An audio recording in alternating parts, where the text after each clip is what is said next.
Hey, what is up guys? My name of course is Flicker, and today I've got an interesting story. So guys, today I'm going to be telling you about my number one fear, and that number one fear would be needles. Guys, I hate needles with the passion. I cannot get over them. As of lately, I've gotten a lot better at getting them. There used to be once upon a time, which the story dates back to, where I was a real nightmare when it came to getting needles. Now, I kid you not, this story may sound fake because it's quite incredible that I go to the lengths that I do to make sure I get out of getting needles, guys, and I don't want to over-exaggerate it, so I'm going to tell it how it is, and, you know, this is legit. This is a legitimate story, okay, guys? This is incredible. I cannot believe that I did this. I think that's just the younger kid in me at the time. You know, you're so terrified. In fact, I was at the point of, you know, like, dying from being so terrified. I was, like, shaking in my shoes, guys. I was freaking out. But what had happened was, me and my younger age went to the doctors. Now, at the doctors, I had to get a needle, and I went with my brother and sister, and I think my mum took us all to go get a needle. Now, firstly, I hate them to begin with, but if the people giving them to you have no idea what they're doing, in fact, I think the people that were giving me the needle had no qualifications, and when you've got no qualifications, I can sense that, man. I can sense it when you're picking up a needle, and if you've got no qualifications that are high enough for me to sit there and go, okay, you can have a go at trying to get this in my arm, you can't touch me, right? These people had like almost like first day badges on the side. There was like 4 of them in the room all giggling and learning how to put needles in. Now these guys were hopeless. I'm a young little child here, and at the sight of these people in my room quite frankly scared the bejeebers out of me. Now my siblings and I are lined up on this little bed. There's a curtain behind us. Now they did this weird thing. They came out from behind the curtains. Like, they had a chick stand in front of us and play with bubbles. They were blowing bubbles around to try keep us looking there. And the chicks somehow, the nurses somehow thought it would be a good idea to come out from behind the curtains while we're watching this sort of bubble show spectacular and try to give us the needles when we weren't looking. Because Mum had told them, in fact, they didn't even ask Mum. We sort of walked in and said, yeah, we're here, this is what we're doing. Now, usually in most, you know, scenarios, Mum would have sat them down and said, okay, I have to get it first because if I see the others get it, I won't get it, okay? So, and most of the time, it ends in tragic stories. I end up running and kicking and screaming, and, you know, trust me, you don't want to know what's going on. So, I went for a needle. Now, they've gone in for my sister first. It goes, you know, we're sort of sitting in order where it goes my sister, myself, and then my brother. And my brother always gets them. He does not care. He does not. He'll just sit there and watch it go in his arm. He's a real weirdo like that. He just watches it enter his, you know, it's disgusting.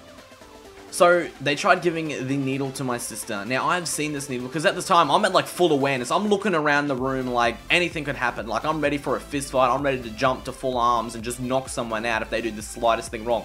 Because, quite frankly, the fear of them killing me or, like, puncturing some sort of some sort of artery in my arm will kill me. I don't know. I'm terrified. I don't know what it is. It's just the pointy sharpness it's just so demeaning, you know. It's just like, hey, let me just chuck this long pointy thing into your arm. Hey, no, that's no biggie. Like, it's just a really big mosquito. It's a damn big mosquito, if you ask me. So they've tried putting it in my sister's arm. I've turned around and saw it, and I've just said under my breath, oh my god, needle. I've said that. Now, my sister was completely thrown off guard. She'd turned around, swung her arms around like Godzilla, I swear, and started just almost knocking kids out. There was this fist going left, right, and center. I've jumped and literally bolted out the door. I'm getting out of there.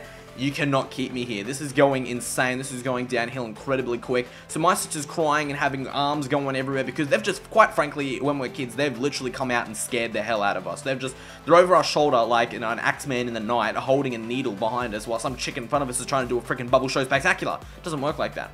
So she's trying to get a needle, they're trying to hold her down. Bam, I'm at the door. I've seen them aggressively hold my sister down. Everyone defend for themselves. My brother's just sitting there with a big grin on his face thinking he's, you know, top shit. I'm running out of the door. There's just things going everywhere. This is crazy. Now, it gets worse. And so I've ran out the door and there's no looking back. I'm out of there. I run straight to the bathroom and I lock myself. Now for some reason they thought it was a great idea straight out the door to have a bathroom with a lockable door. I went in there and I locked that door behind me. You know, my excuse, you know, they're knocking on the door like after like 5 minutes trying to get in. And I'm just like, you know, little pig, let me in sort of scenario. I wasn't letting any of them in. My ideals at the time was to stay in there until I was an old man. You know, I wasn't going anywhere. I was going to live in this toilet. The toilet was going to be my new home, guys. I was going to move in, get a comfortable bed, maybe a flat with my girlfriend, if I had one.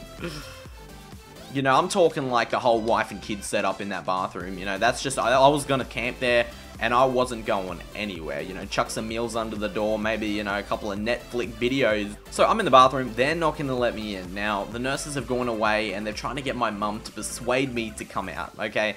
So mum's doing negotiations throughout the door, I'm sitting there not really listening, and it got to the point where I think eventually I opened the door, because, you know, as a kid, you know, your mum is very persuasive. So I've snuck out, I've sat next to my mum, she's trying to calm me down, you know, I'm like hyperventilating, you might as well just put like a paper bag over my face and just knocked me out. It would have been the easiest way to give me that needle, because at this point, because I'm terrified of these things, they've stuffed up their one chance to make this easy. They've you know, set the tone for the rest of the day for me. I'm gonna have a terrible day, and these guys are gonna have a terrible day with me. There's no mutual agreement here. And quite frankly, the nurses had freaking no idea what they were doing. I kid you not, because it's very evident by the way they proceeded into the day's action. Literally, one of the chicks walked out and said, oh, like, she was acting like she couldn't do it anymore. She's like, oh, there's no need to be worried, you know, I've got to go now, you've wasted my time, and I've got to go. So I'm sitting there like, oh, sweet, like, I've gotten out of this, I'll have to come back another day and get it, or something like that. So she's taken, like, this most false-looking walk to, like, the left, pretending she's gonna leave, and almost swung the needle out of her pocket and tried to jab me mid-air, basically going for the whole scenario where I'm just going to jab it in you, you're on the couch, and they've organized this with my mum. My mum's sitting there trying to hold me as well. Like, what is going on? Are they all in some sort of cahoots to try to kill me or something like that with needles flying everywhere? I kid you not, it was just the weirdest thing ever. They're trying to hold me down, but no one can hold me down, because when it comes to things you hate, it's incredible the lengths you go to escape them. So I've pushed back with my super-like Hulk strength, and I've just bolted into this other room. Now, this other room, there's a doctor in there. This doctor has no idea what's going on. The nurses and my mum are following me into this doctor room, and honest to God, it turned into like an out and back house. Like, there was like, it might as well have been a chicken farm trying to catch a chicken. I was the chicken, they were all farmers, and let me tell you, I was one very slippery chicken. So I'm running, gunning, zooming, looming, and looting and booting, and no one's getting their hands on me. I'm like the greased up deaf guy on Family Guy. No one is getting their hands on me, and if you do, it's gonna slip right out, because you know why? That's just how it's gonna be. You're making my day extremely difficult, and I'm just not getting this needle. So in a few minutes or so, we went downhill as the doctor quickly discovers that I'm one of those people that he's gonna have to step in and try hold down. So I've got nurses, I've got doctors, in fact, I've got nearly the whole little area trying to hold me down, and incredible. Like, I swear there would have been like 8 people in that room trying to get me to calm down. There was at least 4 of them on top of me trying to hold me down. I'm a little kid, guys. I'm like, I think I was like 11 or something crazy like that. So my super strength was pushing them back. These guys had nothing. I was swinging my arms around. And honestly, I was like one of those sort of special kids. You would have looked at me and went, how is this guy doing this? Does he have no logical thought process? Probably not. You just tried killing me and trying to convince me. My heart, you know, rate is just going through the roof. Like, I'm like a jet plane going 100 miles per hour. I'm just like, do. You know, there's nothing gonna calm me down. I'm in a state of panic. My life is at risk. I need to do what I can to get the hell out of there and just try my best. So somewhere along the line, I've had like 1,000,001 arms, fingers all over me like an octopus, trying to basically just take me down. You know, this is the end of Flicker. The countdown is on. You know, I don't know how long I'm going to last in this sort of scenario. Now, somewhere in the middle of them grabbing me, my head has swung around and hit a filing cabinet. I kid you not, I was just swinging. There was no thought process going in my mind except for, I've got to keep moving or they're going to kill me. And like, honestly, I thought that. You know, although they're nice people and they're doing their job, I honestly, like, I was in a state in which, like, no one should be in. I was just freaking out. You know, you just don't do this to someone. When you're terrified of something, it's scary enough as it is to go in there. But when everything goes wrong, you know, it's just, whoa, it's just a whole new ball game. So I've smashed my head in the filing cabinet. Now, my head's bleeding. I've got blood pouring from the side of my head. No, I wouldn't say pouring. Like, let's be fair. It was sort of just, I just had like a little bit of blood in my hair, like I wasn't like bleeding out or anything incredible like that, but it was weird. So I'm, you know, running around, I've got blood in my hair, they're holding me down. I honestly look like some random scrub kid that you'd find just on the side of the street. I had no purpose in that room. They just hold me down. Now, eventually the doctor had got like me in like a lock with all the nurses in, you know, coordinates and have held me down, and he's put this needle into my arm. Now, the funny thing is, I never felt the needle go in my arm to begin with. Okay, I was so full of adrenaline and at the time that it was irrelevant if the needle got into me or not. That wasn't my job. That was their job to worry if the needle went in or not. And quite frankly, you know, they all just jumped off me, and I thought I was free. I was like, wow, they give up. You know, I finally win. And they're like, there you go, you've gotten the needle. And I had no idea I got it. So I don't know if that's just me overthinking it, and probably a lot of you guys would think that I am overthinking it, but honestly, it's seriously my number one hate.